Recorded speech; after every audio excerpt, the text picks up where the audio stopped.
El problema del cristianismo moderno no es que predique demasiado la cruz, es que predica muy poco la resurrección. Hemos convertido el evangelio en un mensaje de solo perdón, pero no de victoria. ¿Por qué hemos dejado a un lado la doctrina de la resurrección?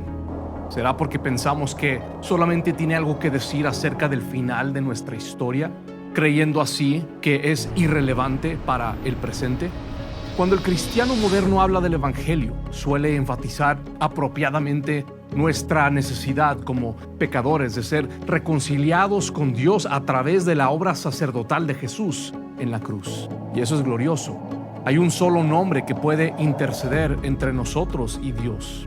Solo Cristo puede borrar nuestro pecado y nuestra culpa delante del Dios justo y santo. Por eso jamás debemos cansarnos de proclamar la gloria de la crucifixión de nuestro Cordero Pascual, Jesucristo. Pero el Evangelio no termina en la cruz. De hecho, el apóstol Pablo dice que si Cristo no resucitó de entre los muertos, nuestra fe es vana y todavía permanecemos muertos en nuestros pecados. Eso significa que la resurrección no es un detalle secundario del Evangelio. Pero ¿cómo impacta la resurrección nuestra comprensión no solamente del futuro, sino también de la vida presente?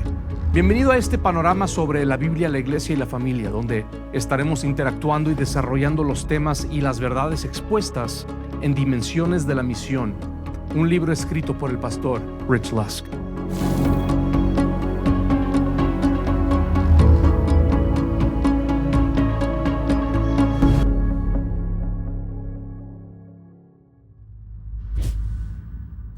En el capítulo 4 de su libro, Rich Lusk comienza declarando la necesidad de la resurrección para el perdón de nuestros pecados y para la bendición de Dios.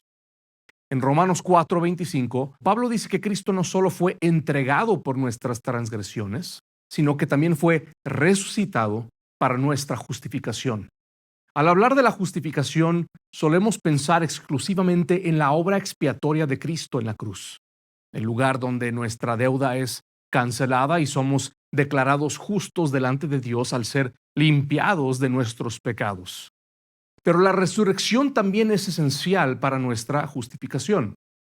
Desde el principio Dios advirtió a Adán sobre la desobediencia y sus consecuencias. Le advirtió acerca de la muerte que vendría sobre él el día que comiera del árbol del conocimiento del bien y del mal. Por ello, Romanos 5 confirma que por el pecado de un solo hombre, Adán, la muerte entró al mundo.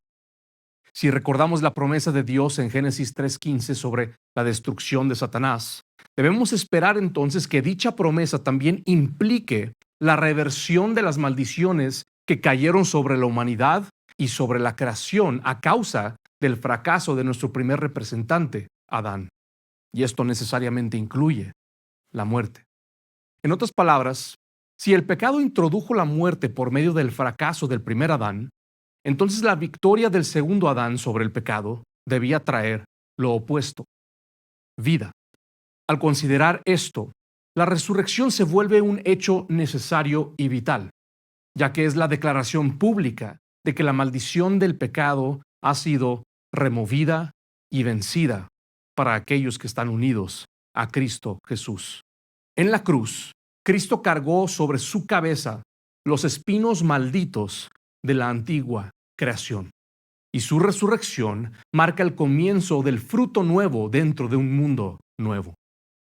Rich Lusk habla del Evangelio como la manera en que Dios derrota el mal y triunfa sobre el poder corruptor del pecado y la muerte, los cuales han desfigurado y deformado su buena creación. Y es precisamente mediante la resurrección que una nueva creación es puesta en marcha. Ahora, la resurrección de Cristo nos da una certeza gloriosa para el futuro después de la muerte. Todos aquellos que están unidos a Cristo Jesús por la fe, aunque mueran, sus almas ascenderán al cielo y estarán en el paraíso con Dios. Pero es importante recordar que en la consumación de las cosas, estos mismos recibirán un cuerpo glorioso semejante al de nuestro Señor y Redentor. Esto confronta una idea muy común en nuestros días. Solemos pensar en el cielo como nuestro destino final. Sin embargo, la esperanza cristiana no termina en una existencia espiritual fuera del mundo material. El cuerpo glorificado que recibiremos al final de la historia será un cuerpo resucitado que habitará en una creación restaurada. La salvación y redención de Dios incluyen no solo el alma, sino también el cuerpo. Cuando Cristo salió de la tumba, no salió como un fantasma. Comió, fue tocado, mostró sus manos y su costado. Y es ahí donde radica nuestra verdadera esperanza. No en el huir de la creación, sino de ser levantados en ella y juntamente con ella. La resurrección de Cristo no apunta al abandono del mundo, sino a la renovación del mundo. La palabra de Dios dice que los justos heredarán la tierra, y ese es el glorioso final que la resurrección nos promete para el futuro. Pero ¿qué hay del presente? Romanos 6 y Efesios 2 hablan de la resurrección de Cristo como una realidad de la que el creyente ya participa en el aquí y ahora.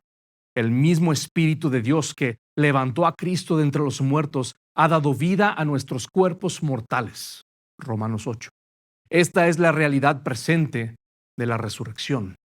En Cristo no solo esperamos una vida futura, hemos sido introducidos desde ahora en una nueva vida. Somos nuevas creaciones.